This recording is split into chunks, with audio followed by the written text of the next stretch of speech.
Hello and welcome again to Fumble Fever. If you're just joining us from our last video, we discussed the Pac12 North on our way early predictions. Now we're going to be doing the South in our way to early predictions. If you didn't watch that last video, make sure you get a look at it so you can see where all those teams we think should fall in the upcoming year. Of course, as I need to remind you, we will continue to do all the Power 5 conferences from West all the way to East, so keep watching these videos each week if you'd like to know where your favorite team may end up landing in the upcoming year.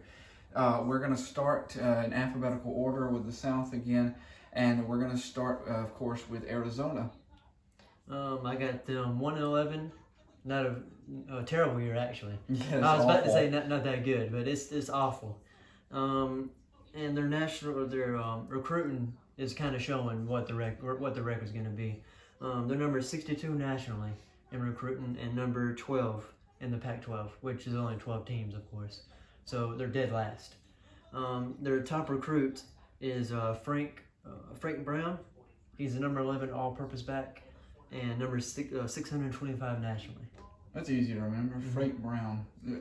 Probably one of the easiest names. Yeah, so many weird names these days. Frank Brown is a real nice, easy name to remember. So, yeah, you're right. It's going to be terrible for Arizona. I'm sorry if you're an Arizona fan. Stick to basketball this year. Because I've got them at 1-11 and 0-9 in the conference play, actually. Their only win that I have is a non-conference team, an FCS school. So, Portland State, yeah, right? Portland State. Interesting fact, Arizona and Oregon State both play Portland State, and that's both one of their very few wins that we have for them. So even poor for Portland State. But this is a year that even though they added 8 new defenders, it's still not top of the line type of defense that you would expect. You would think if you're going to add that many guys, that you'd be able to rise up the ranks, but that's not happening.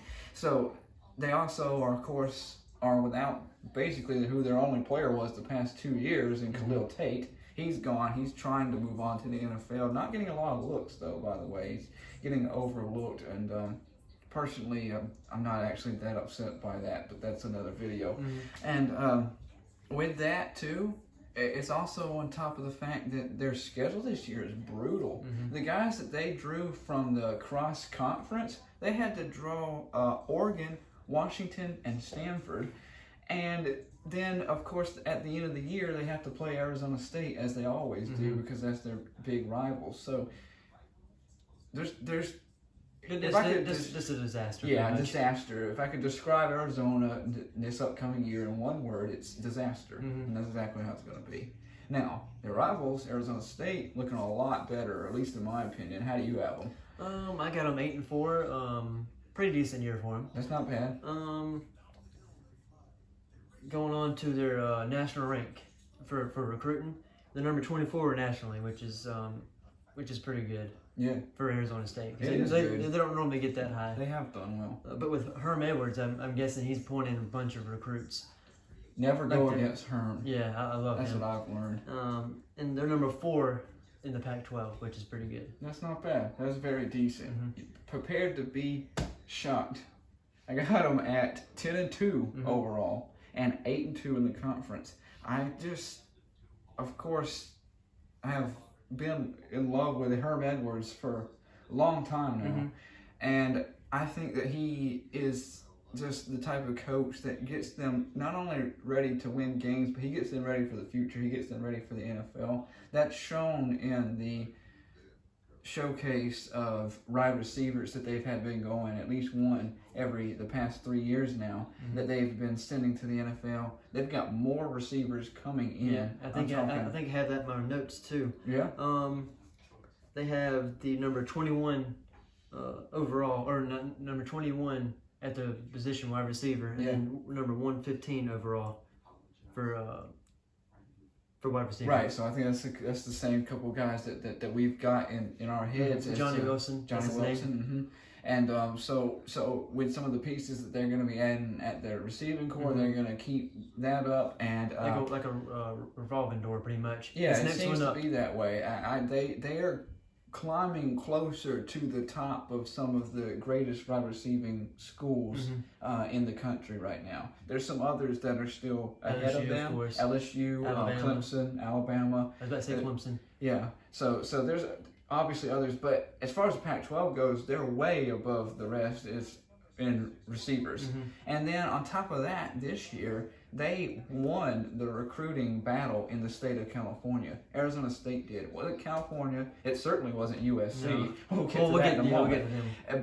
But it was Arizona State. And when you get those California kids, you get some guys with a lot of talent, some athletes that even if maybe they weren't 100% the best at their position, Herm Edwards can fold and form those guys into the best at their position.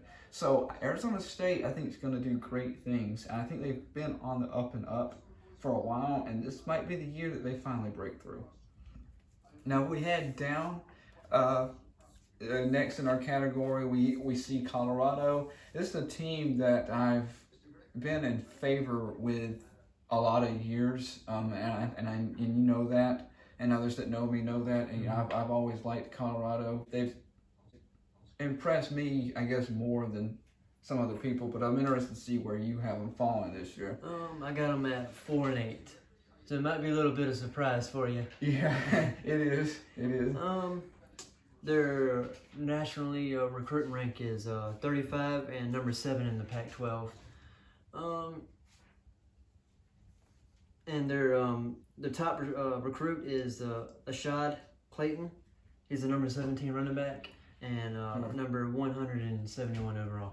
Yeah. I actually like that running back. They actually have 2 running backs coming into their class, and what they're preparing to do this year is to run a 2 running back system. So they went out, they got one guy that's big, really big, like 200 and something pounds running back. That's going to be their power back. And then the guy that you just mentioned, that's going to be more of a speed guy, so he'll be coming in. So I like that. This is one of the best recruiting classes that this is not one of, but this is the best recruiting class that they've had since they've joined the Pac-12, which they've been in a good many years now.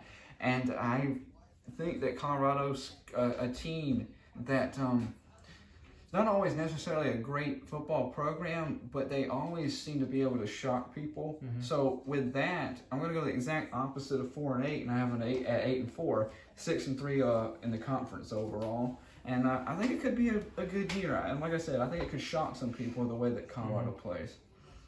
If we move down to a team that has shocked some people and how disappointing they've been, we have UCLA. What do you have there? I got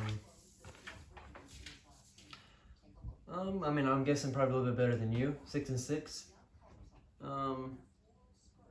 close, actually. We're really? Close on that one. So you probably got 5-7. We're close. Or 7-5, probably. One of those two. What do you got? Or 4-8. I'll tell you in just a moment. Number 32 nationally in the recruiting. It's not bad. And number 6 in the Pac-12. Middle of the pack, kind of, which explains 6-6, because that's the exact middle of the pack. If you'll look at my notes here, middle of the pack recruiting, that's the only note I took on UCLA. When there's a lot more notes for some of these other teams, that's the only note I really needed to take, because that's basically why that they're going to end up at 7-5 overall is what I have them, and 5-4 in the conference. So just, I mean, I guess it's decent for them. It's okay. It's okay, but probably not what Chip Kelly wants. So. Exactly. That's exactly what I was just thinking. What we would expect to come from one of the greater coaches in Chip Kelly. Even though I do have to give him credit, the offense was actually rolling a little bit at the end of the year. Yeah, they picked it up. I don't think they're gonna continue that momentum into 2020. I don't think not enough to get significant wins. I think they'll win some of the games they're supposed to win, and that'll basically be it. So 7-5 seems good enough. Probably around the same type of, basically just like last year, basically. So, oh gosh, it gets worse. If you look down the list to our next team, USC, the Trojans. How do you have them faring? I actually got them going 6-6 too. Okay, not that bad. Yeah, I mean it's still not good for USC. Very disappointing. and you can see it in their national ranking for the recruiting right there. Number 55, not good at all. And number 10 in the Pac-12.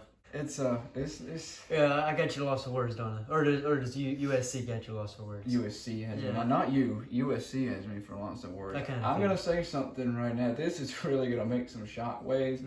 I'll take the flack for this later when this doesn't happen. But if this doesn't happen, I honestly think that this could potentially be the year that everything just falls. Just similar to, you know, when the Roman Empire just finally fell apart? Yeah, this is the Roman Empire falling apart for USC. The Trojans are going down 2-10. 2-10? 2-10, 1-8 in the conference. Okay, that's kind of hard to believe right there. That's really being harsh, isn't it? This is the year that Clay Helton is gone. When you think? I don't care. Halfway through the year? I don't know.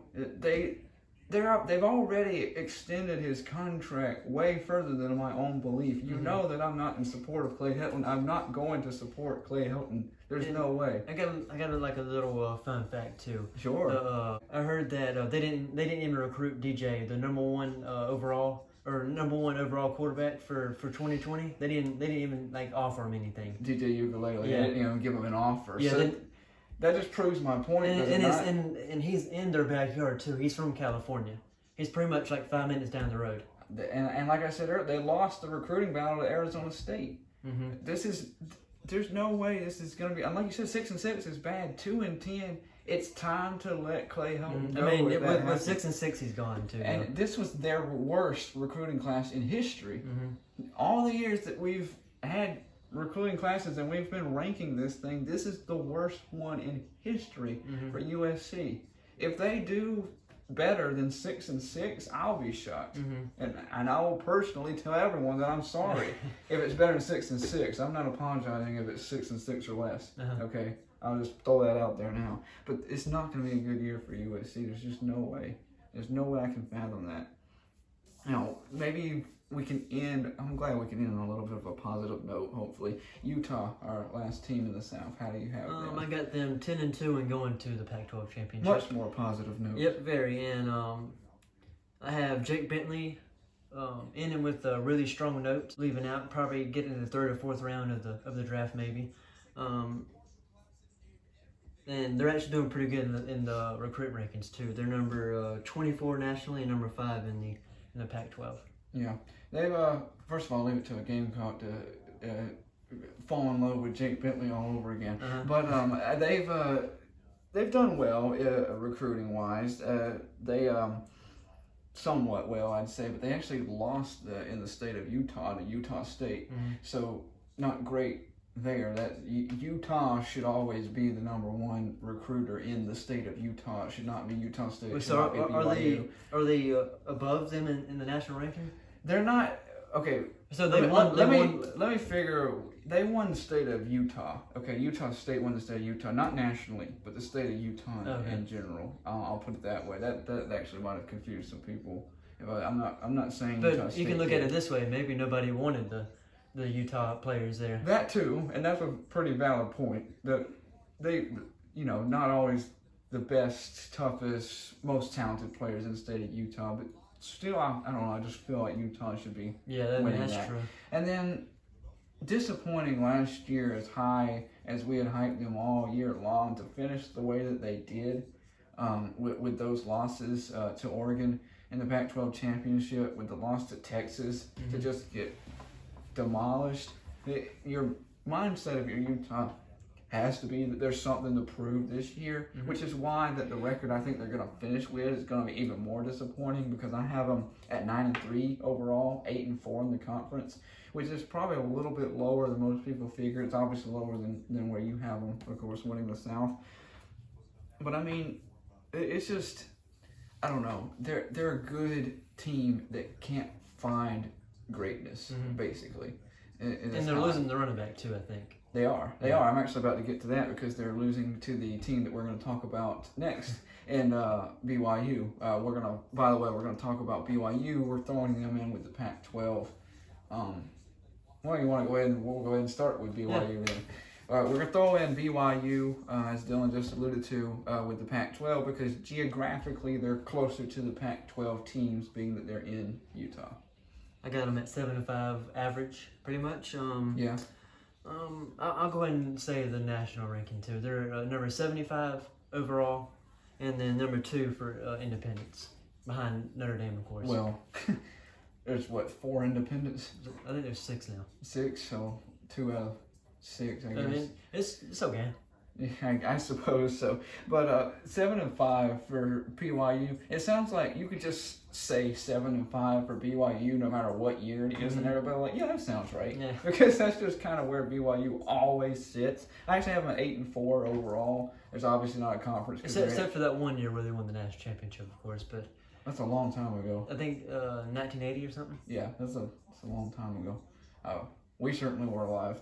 No, we weren't even thought of. No. So, anyways, but I mean, just mediocreness. That's what you're going to get. And as you said, the Utah running back, he's a graduate transfer. The Utah running back, Devontae Henry Cole, is coming over there. But his stats weren't great. They were also mediocre, which I guess fits in with the whole theme of being BYU. But in 25 games, he had 90 carries and 469 yards. The average is 5.5 yards per carry. That's pretty good. It's okay. It's good, but it's not next level going to take them to super wins over really tough teams. So 8-4 sounds about right. Yeah. As far as you said, of course, already, if we head back to the Pac-12, your South champion will be Utah. You have Utah playing Oregon. As you should know, Arizona State, which I believe is yours. Like I said, going to shock some people. Arizona State is mine, so I have Arizona State playing Oregon. Who do you have if it ended up being Oregon and Utah in another rematch? I see it being very close. Yeah. But Oregon pulling away in the 4th quarter. Okay, so Oregon. Basically an exact repeat of last year. Yeah, pretty much. Is how you have. So I have Oregon playing a new team in Arizona State, but Arizona State. That would be interesting, though. That would be very interesting. That's another reason I'm kind of hoping for it, I guess. But Oregon coming away with the win and being Pac-12 champions just simply because of Arizona State not enough expertise in that area when it comes to championships like that. So that would be a rare occasion for Arizona State to just make it. So they would just be happy with the fact that they were there, and I think that that's part of why they would lose. So we both are calling the Ducks as winners of the Pac-12, and both of us are saying that the Pac-12 is left out of the playoffs once again. My reasoning, of course, is because with Washington will fare better than Oregon overall, 11-1 overall, or an Oregon 10-2. And I can see the Washington actually having a better chance of getting into the playoffs because Oregon is 10-2. That actually ends up a really good conversation, especially if this actually happens. A conversation a lot of people would be having was, would you take a 10-2 Oregon team that won the Pac-12 championship, or would you take a 11-1 Washington that didn't get a chance to go? I guess you could argue what have you done lately for me too. Yeah. So Oregon could get the pass that way too. Yeah. So that would bring up a really interesting point that could bring up a lot of controversy. That could bring up a lot of people talking around the water coolers in the morning at the office. So it'll be interesting to see how all this pans out, and. Either way, we're both calling Oregon the winner. If you're a fan, if you were hoping to see some changes in the playoffs to see the Pac-12, it's not going to happen. Don't place those bets. We're going to talk about the next conferences coming up next week. We will be talking about the Big 12 coming up next, and with that, of course, we'll continue every week with all those conference games. Please don't forget, it's coming up really quick, March Madness. We're going to be doing a bracket. We're wanting to get a really big group going for this one. Guys, last time we had a real winner for this thing. They got a $30 gift card. It was a guy up in New Jersey. He really won. So all you have to do is play, and that could be you this upcoming March Madness. And I wish I won the $30. I tried. It didn't go well. It went south quick. But the March Madness, guys, it's easy. You don't have to know. You should probably look at my notes more often. But I should look at your notes more often. We fared about the same, but okay. Whatever helps you out, man. So, but I mean, like I said, it's easy to play. You don't have to know what you're talking about. Because more than likely, our bracket's going to get busted in the first round, pretty much. And more than likely, the woman that's never watched a basketball game in her life that picked on her favorite colors, her favorite mascots, or even cuteness of the players, that's probably going to win the bracket. So play with us. We could have like a little special thing. You know how we're the 5 and 12 seed, and like the 12 seed wins. Yeah. We could have like a where we throw it on the board, and whichever one it lands on, that's the one we pick. That's it. Well, we could do something like that. We'll see, but we'll make that video. And another quick point on that video is when we do come that out, it's the Selection Sunday is March 15th. We're going to be making the video March 17th, and we are going to, the tournament's going to start that Thursday, March 19th. It's a quick turnaround if you're playing, so we need to go ahead and get people in while we can, and we'll post a link as soon as we are able to get that up. As soon as ESPN lets us get that up, we'll get that going, and we'll continue to remind you guys to join us and to play with us. Thank you for watching. Thank you for following us on Twitter at FumbleFever. And hit the bell notification and leave a comment on what your favorite breed of dog is. All right. Thanks, guys. Thank you.